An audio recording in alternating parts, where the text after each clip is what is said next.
Hello everyone, मैं प्रकाश कुमार सिंह आप सभी का एक बार फिर से बायोलॉजी की क्लास 10th के इस वीडियो में स्वागत करता हूं। तो आज का हमारा जो टॉपिक है वो बायोलॉजी का चैप्टर नंबर 1 और एनसीईआरटी के अनुसार चैप्टर नंबर 6 जैव प्रक्रम का पार्ट 2 रहने वाला है।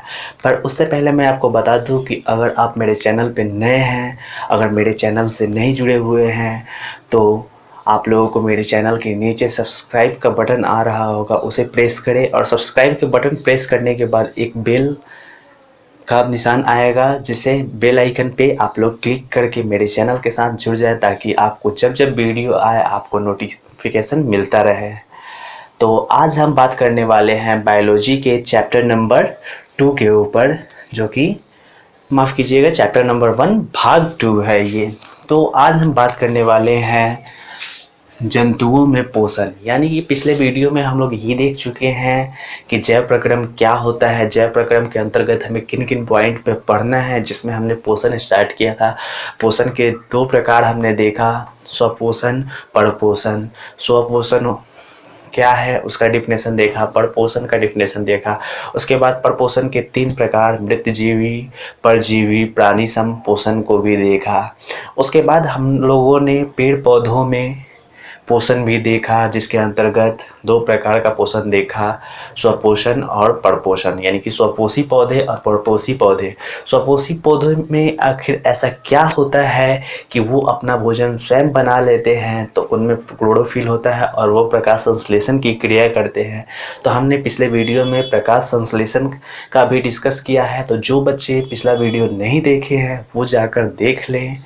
इसके साथ साथ आप कॉपी और पेन और बुक साथ में लेके बैठे ताकि आपको ये पूरा वीडियो अच्छी तरीके से समझ में आए। तो आइए हम लोग जंतुओं में पोषण का देखते हैं कि जंतुओं में पोषण क्या है। तो देखिए, जंतु भोजन के लिए पूर्ण रूप से, जो जंतु होते हैं भोजन के लिए पूर्ण रूप से दूसरे पर निर्भर होते हैं। वो अपना भोजन स्वयं नहीं बनाते हैं, इसलिए वो किस कैटेगरी में आएंगे, परपोषण, यानी कि वो परपोषण करते हैं और वो जीव परपोषी होते हैं। तो यहाँ देखिए, जंतु भोजन के लिए पूर्ण रूप से अन्य जीव पर निर्भर होते हैं, अर्थात जंतु को क्या होते हैं, परपोषी होते हैं। नेक्स्ट पॉइंट में हमने लिखा है, विभिन्न प्रकार के प्राणी संपोषी जंतुओं में भोजन का अंतर्ग्रहण भिन्न भिन्न प्रकार से होता है। तो यहाँ एक पॉइंट आ गया, अंतर्ग्रहण। अंतर्ग्रहण क्या होता है, यानी कि कहने का मतलब ये है कि भोजन लेने की विधि अंतर्ग्रहण कहलाती है। यानी कि बहुत सारे जंतु होते हैं और सब में अलग अलग प्रकार से भोजन ग्रहण करने की प्रक्रिया होती है, तो वही पॉइंट इसमें डिस्कस किया गया है। तो अब हम लोग जानते हैं कि जंतु भी जो होते हैं वो 2 प्रकार के जंतु होते हैं। एक तो होते हैं एक कोशिकीय और दूसरा जो होते हैं बहु कोशिकीय जंतु। एक कोशिकीय जंतु और बहुकोशिकीय जंतु।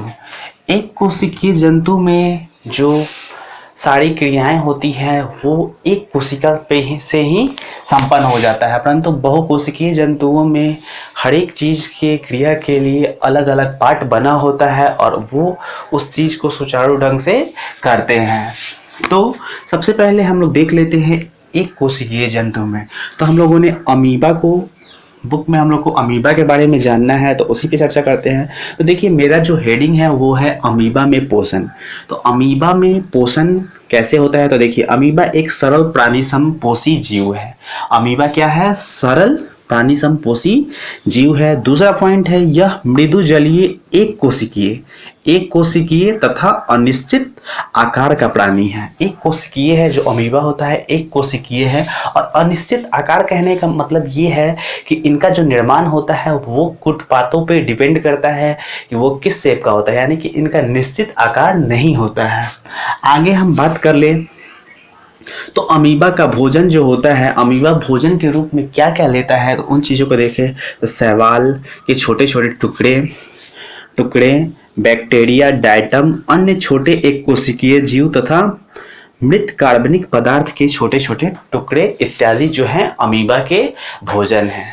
तो आप लोग को स्क्रीन पे दिख रहा होगा अमीबा का फिगर। तो अमीबा मैं बताऊं कि जो अमीबा के संपर्क में जब भोजन आता है तो अमीबा के जो कुटपाथ होते हैं वो भोजन को चारों तरफ से घेर लेते हैं और भोजन को अपने शरीर के सतह से अंतर्ग्रहण करते हैं।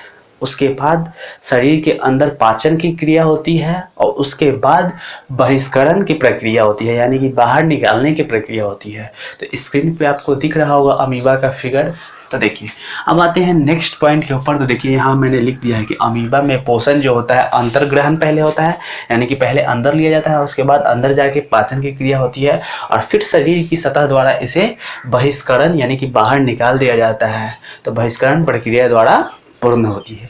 तो ये तो रहा हमारा अमीबा में पोषण कैसे होता है, किस प्रकार से होता है, हमने डिटेल से जाना। और भी डिटेल आप कंप्लीट करता है तो आप अपने साथ बुक को लेके बैठिए, क्योंकि बुक में दिया हुआ है, और बुक को पढ़िए, क्योंकि बुक को वीडियो देखने के साथ साथ हमें लिखना भी ज़रूरी है और बुक भी देखना है। तो वीडियो को सहारा लीजिए और खुद से सेल्फ स्टडी कीजिए। तो अब आते हैं मनुष्य का पाचन तंत्र।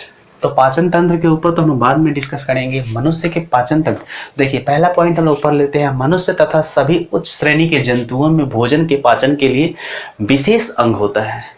जो मनुष्य तथा सभी उच्च श्रेणी के जंतु होते हैं उनमें भोजन के पाचन के लिए विशेष अंग होता है, जिन्हें हम लोग आहार नाल कहते हैं। तो कोई आपसे आहार नाल का डेफिनेशन बोल दे तो ये आप लोग बोल सकते हैं कि भोजन के पाचन के लिए मनुष्य तथा उच्च श्रेणी के जंतुओं में भोजन के पाचन के लिए जो विशेष अंग होती है उसे हम लोग क्या कहते हैं, आहार नाल कहते हैं।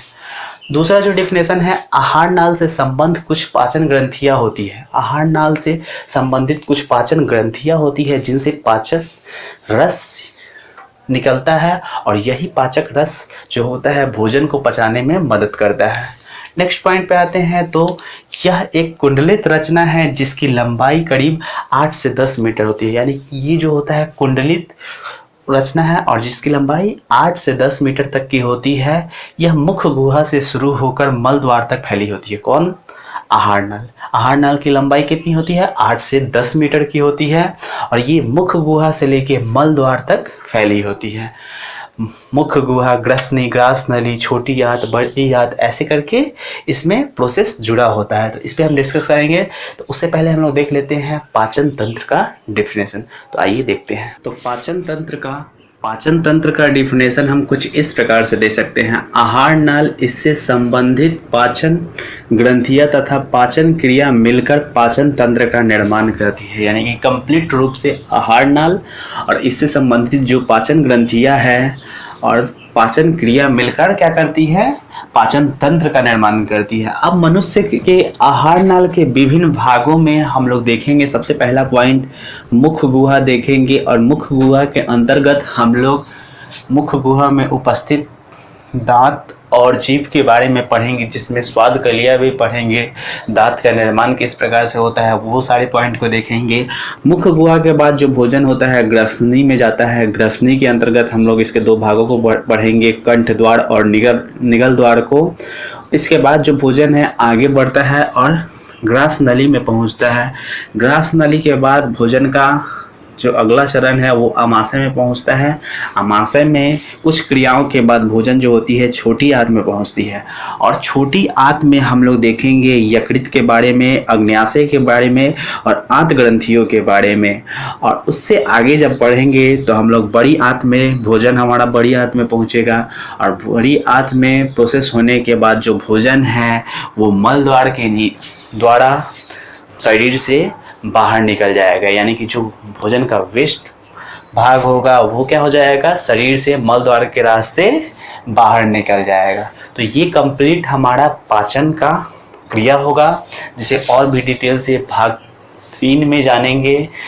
तो जो भाग 1 है और भाग 2 है जो अभी मैं बना रहा हूँ वो काफ़ी इम्पोर्टेंट है और आप लोगों ने इसमें 70% आप लोग जान चुके हैं कि चैप्टर हमारा अभी जितना मैंने पढ़ाया उसमें ख़त्म हो गया है 70%, यानी कि हम लोग को 30% यानी कि इन सब टॉपिकों पे पढ़ना है, जो कि भाग 3 में मैं लाऊंगा और उसके बाद क्वेश्चन आंसर पे चर्चा करेंगे।